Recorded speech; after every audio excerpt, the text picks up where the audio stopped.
क्या आपका चश्मा भी ऐसे और ऐसे और ऐसे दिखता है?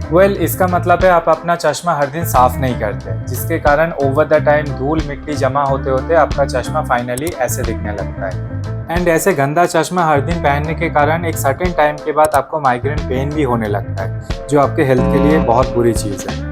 Hey guys, welcome back to my channel his wardrobe. तो आज के वीडियो में मैं चश्मा डीप क्लीन करने का एक बहुत ही बढ़िया चीज़ दिखाऊंगा जो मैंने रिसेंटली अमेजोन से खरीदा है। So without any further ado, let's check it out.